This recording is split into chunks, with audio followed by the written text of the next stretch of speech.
In a surprising move, the Texans have decided to fire head coach David Culley after just one season. Last season, the Texans finished the year 4-13.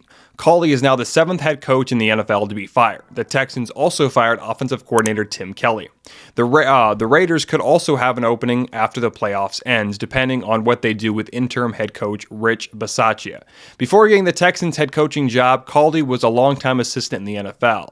He spent over 35 years as an assistant. In 2020, he was an assistant for the Ravens / passing game coordinator / wide receivers coach.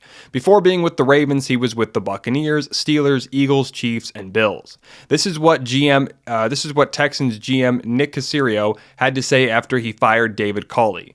While a change after one season is unusual, we had differences over the long-term direction and vision for our program moving forward. We appreciate Coach Culley for helping us navigate through a difficult season, but it is my responsibility to make decisions that I feel are the best for our organization. After being fired by the Texans, David Culley told Sports Talk 790 in Houston, "I loved every minute of being the head coach of the Houston Texans. I appreciate the players and coaches for staying the course with me through the ups and downs of our season. I am disappointed we didn't win more games, and I won't have a chance to improve on the lessons I've learned, but I fully understand this is a bottom line business and I didn't do enough."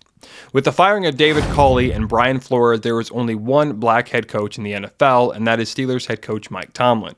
According to multiple reports, Patriots linebackers coach / defensive coordinator Gerard Mayo and Patriots offensive coordinator Josh McDaniels are favorites to land the head coaching job for the Texans.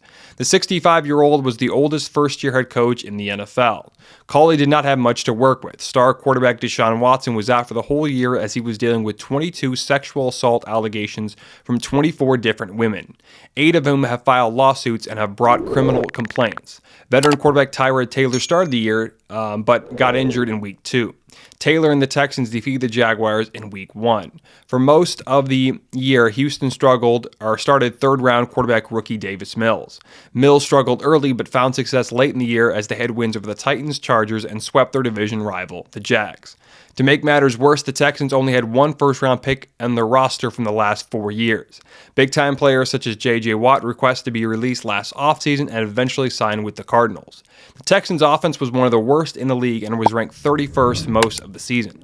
This season, the Texans had the most losses since 2013. Houston also allowed the most points in franchise history, although the Texans played 17 games this year instead of the usual 16. The Texans have the third pick in this year's draft.